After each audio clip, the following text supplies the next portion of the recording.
तो स्वागत है आप सभी का इस नए वीडियो में। इस नए वीडियो में हम बात करने वाले हैं स्पाइस जेट के बारे में। स्पाइस जेट के रिलेटेड एक न्यूज़ आ रही है कि मतलब उनके शेयर्स में काफ़ी तेज़ी चल रही है। तो चलिए देख लेते हैं कि मतलब किस तरह की तेज़ी उनके शेयर्स में भी चल रही है।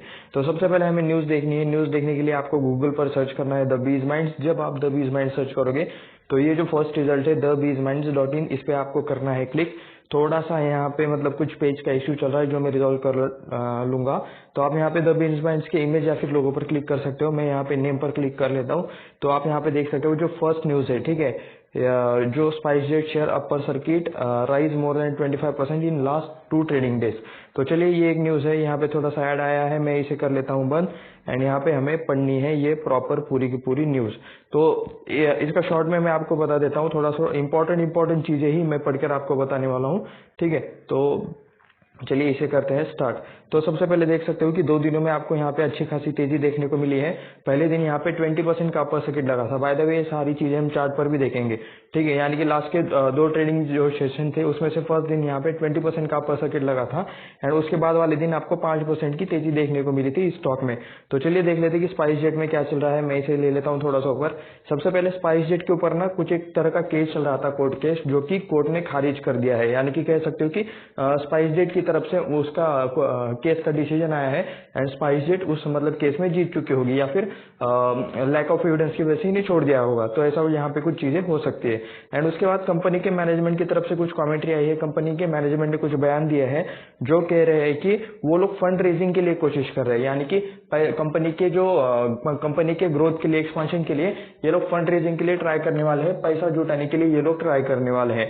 11 दिसंबर 2023 को इससे रिलेटेड बोर्ड मीटिंग है। आज जिस दिन मैं ये वीडियो रिकॉर्ड कर रहा हूँ उस दिन तारीख है 10 दिसंबर, यानी कि कल ही मंडे को इनकी बोर्ड मीटिंग है, ठीक है। इनके बोर्ड मीटिंग का फैसला क्या आता है इस पर कल मार्केट की नजर रहेगी। तो आप यहाँ पे देख सकते हो इस मतलब बोर्ड मीटिंग में फंड रेजिंग के बारे में ही डिसीजन लिया जाने वाला है कि मतलब ये लोग फंड रेजिंग के बारे में क्या करेंगे, ठीक है। एंड चलिए फंड रेजिंग में भी मतलब क्या यहाँ पे बातें चल रही है ये भी हम यहाँ पे चेक करते हैं। तो अगर फंड रेजिंग हुई ना तो मतलब कंपनी के ग्रोथ में थोड़ा सा अच्छा हो जाएगा। एक तो कंपनी बहुत सारे फाइनेंशियल मतलब प्रॉब्लम्स में अभी है एंड इस फंड रेजिंग से यहाँ पे कंपनी को रिवाइव करने में मदद मिलेगी। एक तो इंडस्ट्री ऐसी है यहाँ पे, एरोप्लेन वाली, एविएशन वाली जो इंडस्ट्री है इसमें मतलब बहुत ज्यादा पैसा लगता है एंड मतलब बहुत ज्यादा टाइम लगता है एंड पैसे रिटर्न आने के लिए एंड बहुत आपको एफर्ट्स लेने पड़ते हैं तभी मतलब आप सक्सेसफुल होते हो। एक ही मतलब एविएशन रिलेटेड जितनी भी कंपनीज है उसमें सिर्फ एक ही प्लेयर यहाँ पे प्रॉफिट में बैठा हुआ है।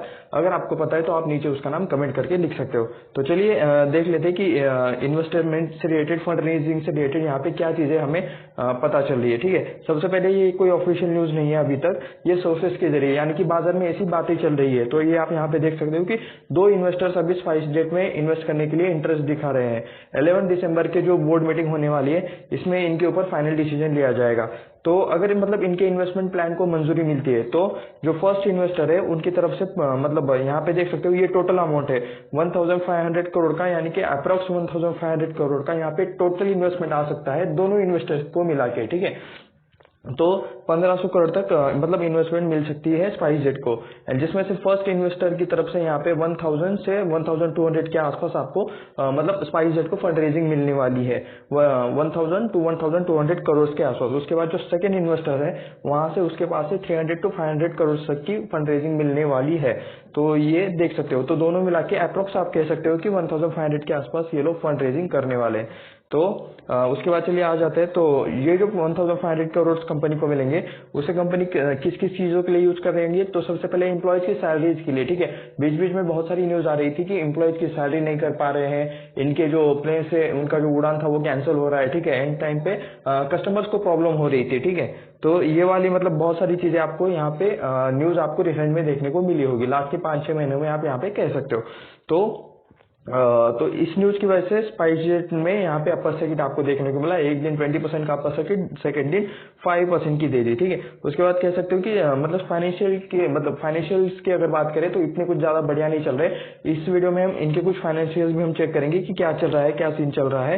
काफी सारे नेगेटिव न्यूज भी मतलब लास्ट टाइम आती थी जैसे कि मैंने बताया, ठीक है। तो एम्प्लॉयज की सैलरी नहीं हो रही, एम्प्लॉयज स्ट्राइक कर रहे हैं, उसके बाद फ्यूल नहीं है, ठीक है। प्लेन को चलाने के लिए फ्यूल नहीं है ज्यादा इसमें तो ऐसे भी यहाँ पे चीजें आ रही थी। एंड उड़ान भी मतलब यहाँ पे बहुत बार यहाँ पे गलती से उद्यान लिख के आ चुका है, इसे मैं चेंज कर दूंगा। तो प्लेन की उड़ान भी मतलब बहुत टाइम कैंसिल हुए थे। तो ये स्पाइस जेट के बारे में न्यूज थी। तो चलिए अब थोड़ा सा हम यहाँ पे इसके ये चीजें चेक कर लेते हैं कि मतलब फाइनेंशियल्स क्या चल रहे हैं। लेकिन उससे पहले चार्ट देख लेते हैं। जो कुछ मैंने चीजें आपको अभी बताई वो चीजें हमें अभी चेक करनी है।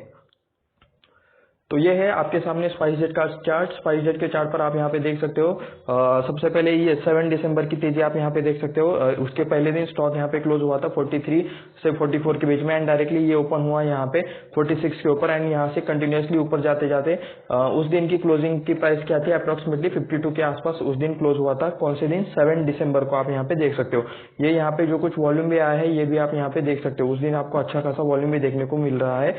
46 के आसपास स्टॉक ओपन हुआ एंड 52 के आसपास क्लोज हुआ। तो यहाँ पे आपको 20% का अपर सर्किट यहाँ पे देखने को मिल जाएगा। एंड उसके बाद वाला जो डे ट्रेडिंग डे था तो 8 दिसंबर यहाँ पे आप देख सकते हो कि इसी के आसपास मतलब ओपनिंग हुई, 55 के आसपास ओपनिंग हुई। 55 से यहाँ पे थोड़ी सी प्रॉफिट बुकिंग देखने को मिली, स्टॉक थोड़ा थोड़ा नीचे करके आ रहा था।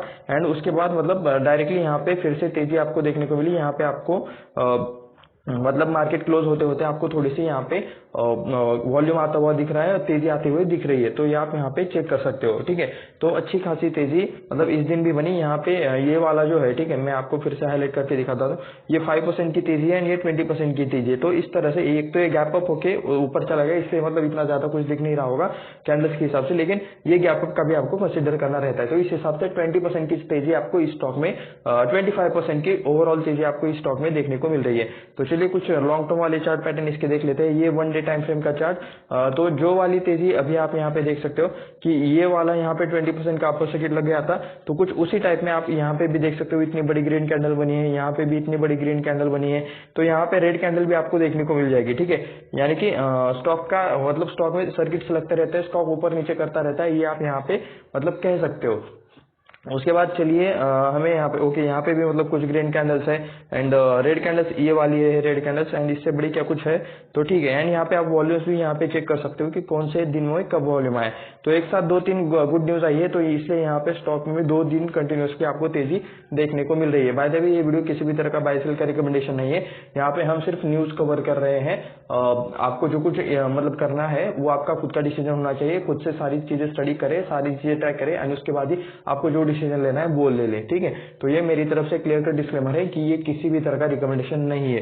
तो चलिए यहाँ पे उसके बाद हमें यहाँ पे देखना है स्पाइस जेट का 1 मंथ का चार्ट पैटर्न। तो आप यहाँ पे देख सकते हो कि ओके 1 मंथ में, यानी कि ये ऑल टाइम है, ठीक है। यहाँ पर मतलब 2004 के आसपास से हमें यहाँ पर डेटा देखने को मिल रहा है। उस टाइम पे ये स्टॉक कितने के आसपास ट्रेड करता था, 20 के आसपास आप यहाँ पे अप्रोक्स कह सकते हो, 20 के अप्रोक्स। उसके बाद मतलब ये कंटिन्यूसली ऊपर गया। यहाँ पे कब गया था, 2005-6 में ये अप्रोक्सीमेटली 120 के आसपास चला गया था। ऑल टाइम हाई यहाँ पे हमें 160 के आसपास दिख रहा है। ये इसमें से हर एक कैंडल इसमें से 1 महीने का है, एंड ये पूरा है, यानी कि जितना ट्रेडिंग व्यू पर डेटा दिखा रहा है ये पूरा का पूरा इसका ऑल टाइम आपको चार्ट पैटर्न देखने को मिल रहा है। जितना ट्रेडिंग व्यू पर है, हो सकता है कि इससे पहले का भी हो सकता है, लेकिन ट्रेडिंग व्यू पर तो अभी इतना ही डेटा अवेलेबल है, इतना इनफ है हमें चेक करने के लिए। तो आप यहाँ पे देख सकते हो तो कंटिन्यूसली ये वॉलेटिलिटी वाला परफॉर्मेंस आपको यहाँ पे देखने को मिल रहा है। एक तो एविएशन सेक्टर मतलब बहुत मुश्किल है प्रॉफिट में लाने के लिए। आप कुछ और कंपनीज का नाम भी नीचे सजेस्ट कर सकते हो एविएशन सेक्टर में से ही। देखते हैं आपको कौन कौन सी कंपनीज का नाम पता है। तो देख सकते हो यहाँ पे 2014 के बाद यहाँ पे मतलब थोड़ा सा ऊपर जाने की कोशिश हुई, अच्छा खासा स्टॉक ने हाई लगाया 160 के आसपास, एंड फिर से आपको यहाँ पे ये स्टॉक नीचे आते हुए देखने को मिल रहा है। ये शायद 2020 वाला लो रहेगा, क्योंकि 2020 में एरोप्लेन वाला सेक्टर पूरा बंद था, ट्रैवलिंग ही पूरी बंद थी। तो यहाँ पे बिग रेड कैंडल आप यहाँ पे देख सकते हो 180 से डायरेक्ट ये स्टॉक 40 के आसपास आया था। उसके बाद फिर से थोड़ा सा ऊपर जाके ये स्टॉक फिर से नीचे आया था, एंड अभी फिर से ऊपर जाने की कोशिश ये स्टॉक करते हुए आपको देखने को मिल रहा है। तो ये था मतलब इसका कुछ चार्ट पैटर्न 1 डे का, 5 दिनों का, 5 मिनट के टाइम फ्रेम का, एंड 1 महीने का।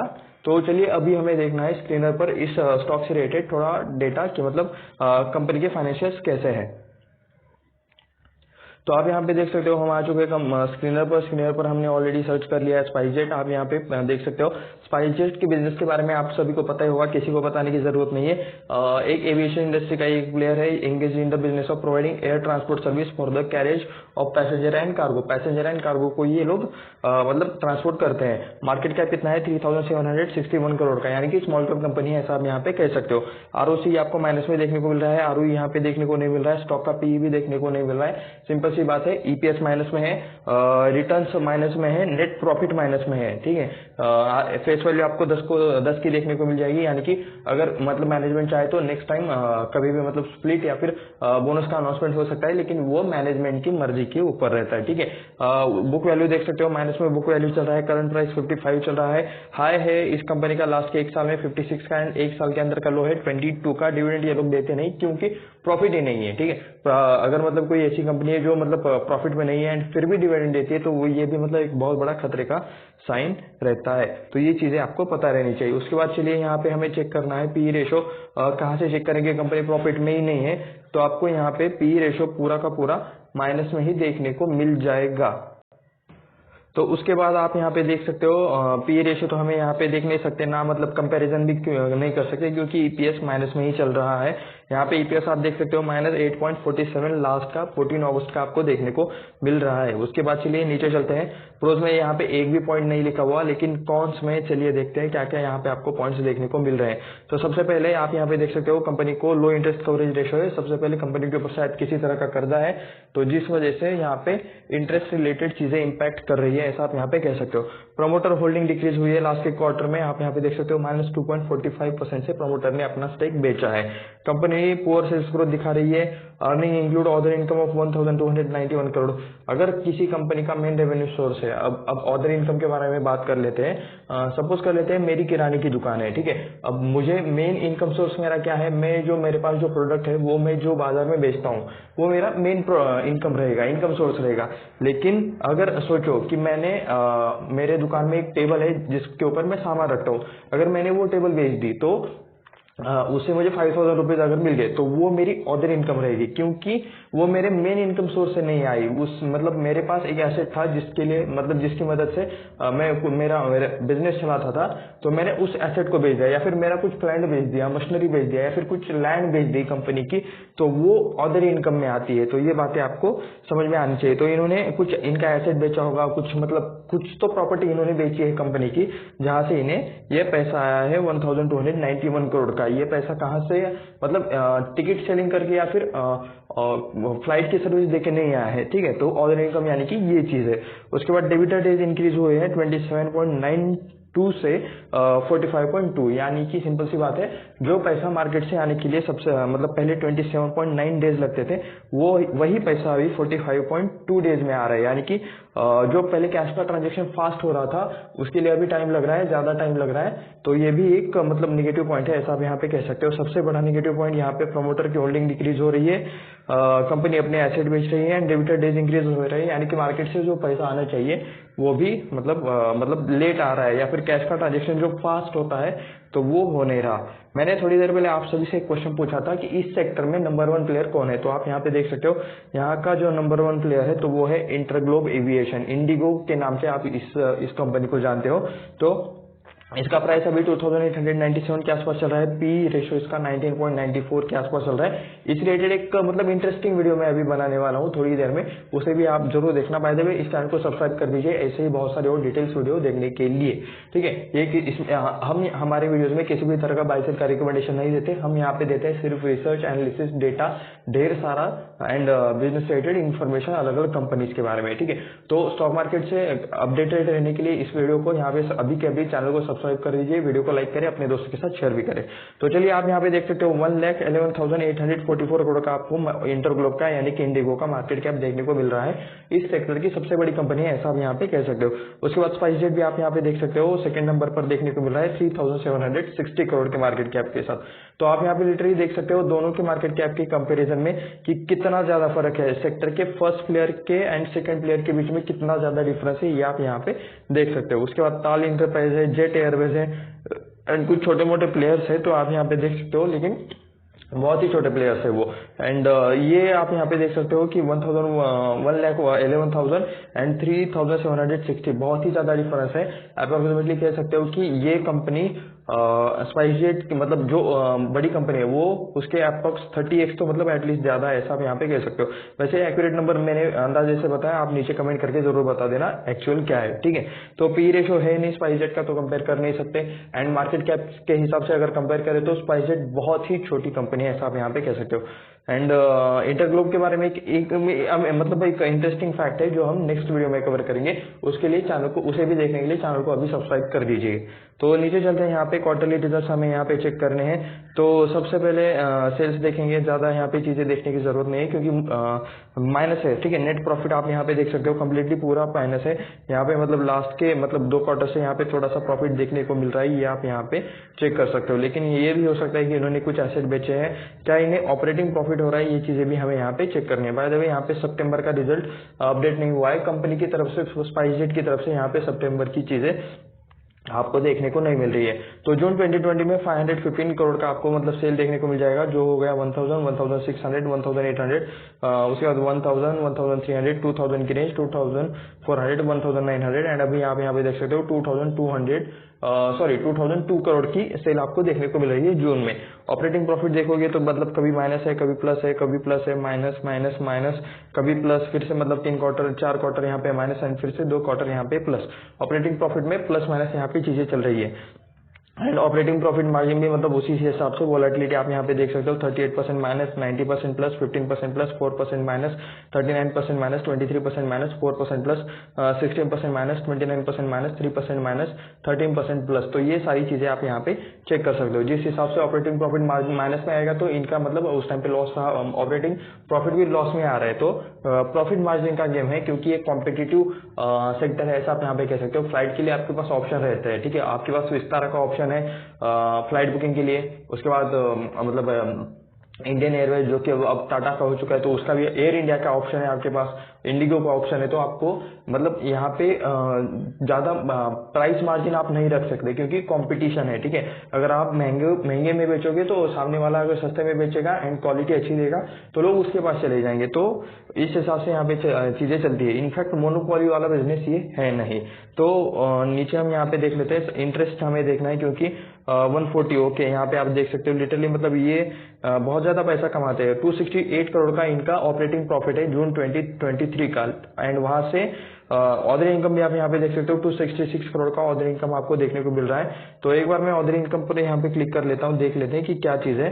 तो अदर इनकम नॉर्मल ऐसा यहाँ पे कुछ लिखा है, यहाँ पे कुछ एक्स्ट्रा डिटेल्स हमें देखने को नहीं मिल रही है, लेकिन ये कंपनी के मेन बिजनेस से नहीं आया है, ठीक है। ये बात आपको पता रहनी चाहिए।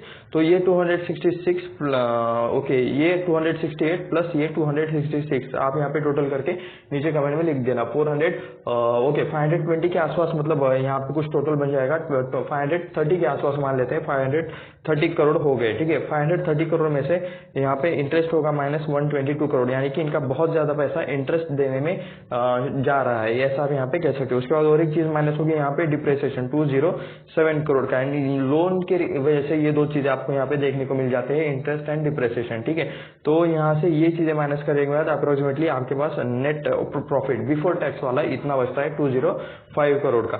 एंड 205 करोड़ में से मतलब यहाँ पे टैक्स अभी इन्होंने 0% दिया है बाय द वे, क्योंकि बहुत टाइम से लॉस रिपोर्ट कर रहे हैं, मतलब बीच में मैक्स लॉस रिपोर्ट करते थे। तो यहाँ पे टैक्स 0% आपको देखने को मिल रहा है। कुछ एडजस्टमेंट रहेगा, कुछ टैक्स रिलेटेड चीजें रहती है। तो इस पर भी हम एक सेपरेट वीडियो बनाएंगे कि मतलब क्या क्या चीजें रहती है, कैसे कैसे तरह के टैक्स एडजस्टमेंट रहते हैं। तो उसके लिए भी चैनल को सब्सक्राइब कर दीजिए ताकि आप तक वो वीडियो भी मतलब आने के बाद आप तक पहुंच जाए। तो आप यहाँ पे देख सकते हो कि 205 करोड़ का आपको यहाँ पे नेट प्रॉफिट देखने को मिल रहा है, लेकिन प्रॉफिट में भी, नेट प्रॉफिट में भी आपको बहुत ज्यादा वॉलेटिलिटी देखने को मिल जाएगी। आप यहाँ पे देख सकते हो -500 -600 के आसपास, ठीक है। जून वाला ये कोरोना वाला टाइम था। तो चलिए सितंबर में आ जाते हैं, -113 करोड़, -57 करोड़, -235 करोड़, -729 करोड़ जून 2021 में, एंड -662 करोड़, उसके बाद 23 करोड़, उसके बाद -458 करोड़, -789 करोड़, उसके बाद -838 48 करोड़। एंड उसके बाद अभी मतलब थोड़ा सा मतलब ये प्रॉफिट में आने की कोशिश कर रहे हैं 107 करोड़, 17 करोड़ एंड 205 करोड़। तो कह सकते हो कि अभी अभी यहाँ पे थोड़ा सा प्रॉफिट आपको देखने को मिल रहा है, लेकिन वॉलेटिलिटी मतलब जबरदस्त वॉलेटिलिटी है, ऐसा आप यहाँ पे कह सकते हो। अगर फंड रेजिंग से रिलेटेड यहाँ पे चीजें सैंक्शन हो जाती है, अगर कुछ अच्छा डिसीजन ले लेते हैं एंड जो पैसा आया है, ठीक है, ये इंपॉर्टेंट नहीं है कि मतलब सिर्फ फंड रेजिंग की कंपनी के अंदर पैसा आया, उस पैसे का ग्रोथ के लिए इस्तेमाल करना भी बहुत ज्यादा इंपॉर्टेंट रहता है। तो वैसी चीजें होनी चाहिए। तो अभी हम यहाँ पे प्रॉफिट एंड लॉस स्टेटमेंट देखेंगे तो सेल्स देख सकते हो 3900 के आसपास मार्च 2012 में सेल थे, जो कि 5000, 6000, उसके बाद 5000, उसके बाद 6000, 7000, 12000, उसके बाद फिर से 5000 एंड आप यहाँ पे देख सकते हो मार्च में यहाँ पे फाइनली 8869 के आसपास आपको सेल्स देखने को मिल रही है। तो कह सकते हो कि वोलेटिलिटी वाला ये काम है। ओके, मार्च में यहाँ पे मतलब कोविड का आया था, तो वो आप यहाँ पे देख सकते हो उसी टाइम पे यहाँ पे 12,359 करोड़ का सेल हो चुका है, ठीक है। तो ये आप मुझे बता सकते हो कि ये क्या चीजें है, ठीक है। एंड मतलब खर्चा भी कंपनी का वैसा ही रहता है, ऐसा नहीं है कि सेल्स बढ़ रही है तो खर्चा भी उस हिसाब से बढ़ रहा है इस कंपनी में। तो वोलेटिलिटी तो आपको यहाँ पे देखने को मिल रही है, 3000 का 6000 हो जाता है, 6000 का यहाँ पे फिर से 5000 हो जाता है, उसके बाद फिर से 9000 एंड बढ़ते बढ़ते यहाँ पे 12000 से यहाँ पे सीधा 5000। ओके, कोविड का इम्पैक्ट है यहाँ पे आप कह सकते हो, क्योंकि मार्च 2020 में एग्जैक्ट मार्च 2020 के आसपास ही लॉकडाउन लगा था, मार्च या फिर अप्रैल के, ठीक है, मुझे मतलब प्रॉपरली याद नहीं है, नीचे आप कमेंट करके जरूर बता देना। तो जो मतलब इस कोविड का इम्पैक्ट है वो मार्च 2021 में दिखाया जाता है, जहां तक मुझे पता है, ठीक है। फाइनेंशियल मतलब रिपोर्ट्स कैसे बनती है, तो क्या मैं सही कह रहा हूँ? अगर सही है तो नीचे आप कमेंट करके लिख देना। तो नीचे चलते हैं, यहाँ पे ऑपरेटिंग प्रॉफिट यहाँ पे आपको माइनस में, फिर कुछ टाइम प्लस में एंड फिर से मतलब थोड़ा माइनस, उसके बाद फिर से कुछ प्लस में एंड यहाँ पे फिर से माइनस में आपको देखने को मिल रहा है। नेट प्रॉफिट हम यहाँ पे डायरेक्टली देख लेते हैं, माइनस माइनस माइनस, और यहाँ पे 3 साल यहाँ पे प्लस 2016, 17, 18 एंड उसके बाद यहाँ पे थोड़ा सा यहाँ पे ओके, लिटरली यहाँ पे हर साल इन्होंने मतलब लॉस ही किया, ऐसा आप यहाँ पे देख सकते हो। अभी TTM में भी आपको यहाँ पे लिटरली -510 करोड़ का लॉस देखने को मिल रहा है। तो लॉन्ग टर्म में तो मतलब यहाँ पे बिल्कुल भी मतलब ये चीजें देखकर तो मैं तो इस कंपनी से 10 कदम दूर रहने वाला हूँ। ये मेरा डिसीजन है, ठीक है। आपका कुछ अलग हो सकता है, आपका रिसर्च कुछ अलग हो सकता है, आपके दिमाग में कुछ अलग चीजें चल रही है। अगर मतलब आपका डिसीजन मुझसे अलग है तो नीचे कमेंट करके जरूर बताएं। बाय द वे, किसी भी तरह का रिकमेंडेशन नहीं है बाय सेल करने का, आप आपके मतलब हिसाब से आपके जिम्मेदारी के ऊपर सारी चीजें करो, उसके लिए हम या फिर हमारी टीम या फिर हमारी तरफ से कोई भी रिस्पॉन्सिबल नहीं रहेगा। उसके बाद बैलेंस शीट यहाँ पे देख सकते हो, जिसमें हमें देखने हैं रिजर्व्स देखने हैं, उसके बाद हमें यहाँ पे फिक्स एसेट देखना है।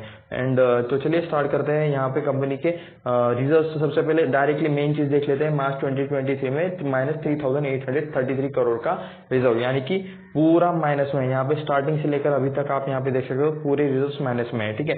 लॉन्ग टर्म बोरिंग हमें यहाँ पे देखना है, टोटल कर्जा कितना है 7348 करोड़ का, जो कि आपको यहाँ पे देखने को मिल रहा है। उसके बाद यहाँ पे आ जाओ तो आप यहाँ पे देख सकते हो 466 करोड़ का यहाँ पे नेट लॉस कंपनी ने, मतलब नेट लॉस नहीं है, लॉन्ग टर्म बोरिंग है, जो कि कंपनी के ऊपर कर्जा है, आप यहाँ पे ऐसा कह सकते हो।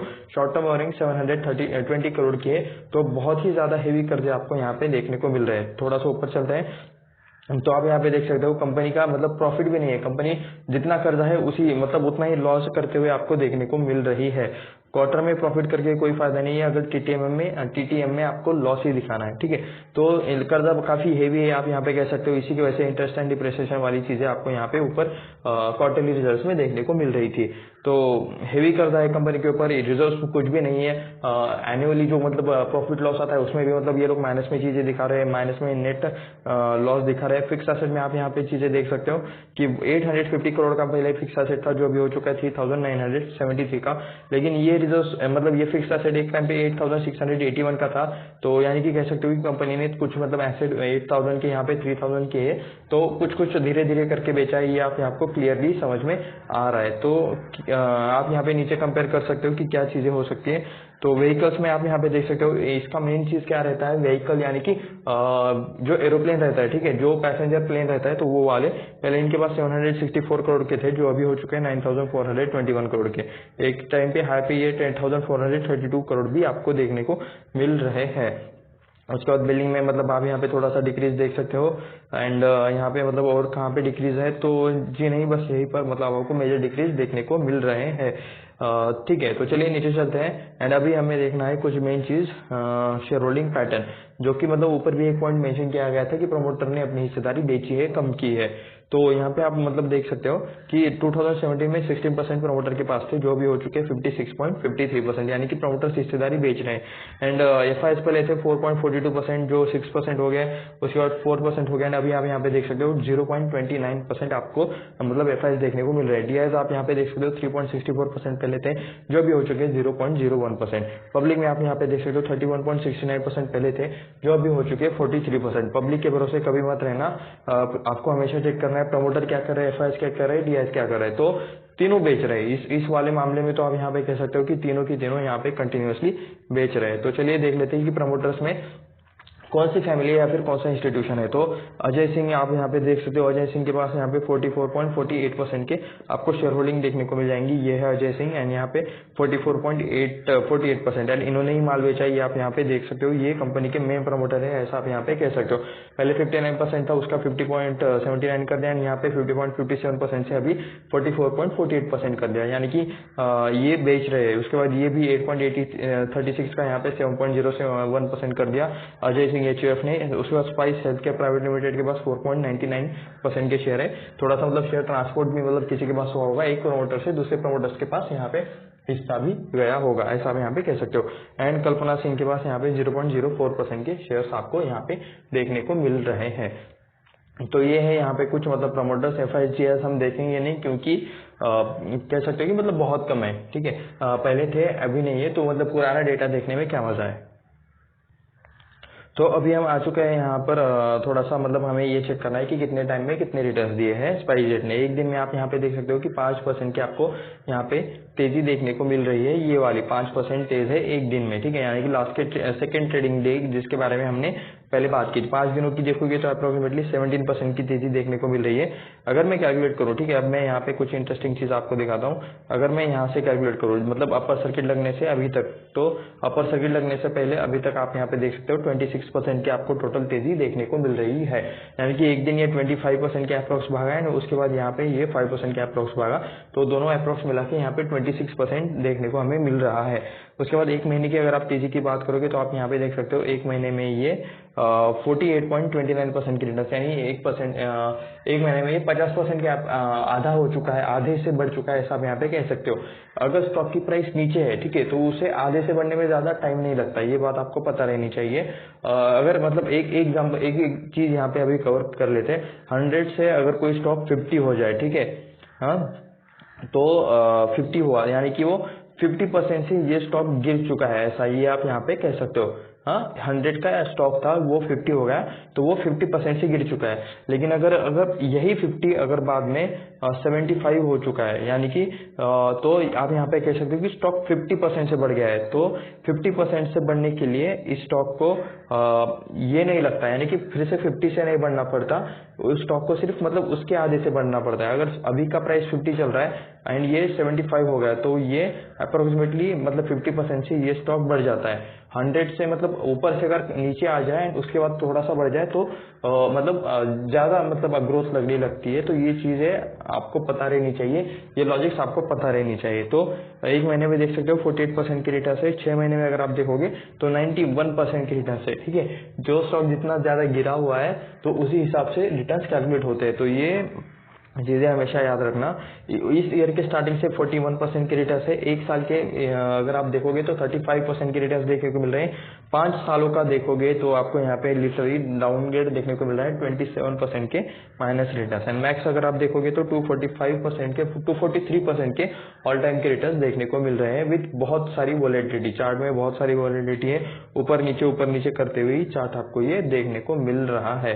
तो ये था स्पाइसजेट रिलेटेड थोड़ा सा एनालिसिस वाला वीडियो, जो कि हमने देखा, थोड़ी सी हमने डिस्कस की। बाय द वे किसी भी तरह का रिकमेंडेशन वाला वीडियो नहीं है। इस वीडियो में हमने सिर्फ डेटा देखा, रिसर्च देखा, स्टॉक से रिलेटेड कुछ चीजें देखी, न्यूज के रिलेटेड बात की। तो आपका डिसीजन आप खुद ले, फाइनेंशियल एडवाइजर से राय ले ले। ये वीडियो सिर्फ एजुकेशनल पर्पज के लिए है, ये मेरी तरफ से तीसरी बार मैं ये डिस्क्लेमर वीडियो में दे रहा हूँ। एंड ऐसे ही वो वीडियोस देखने के लिए चैनल को सब्सक्राइब करें, वीडियो को लाइक करें, अपने दोस्तों के साथ शेयर भी करें। मिलते हैं नेक्स्ट वीडियो में, धन्यवाद।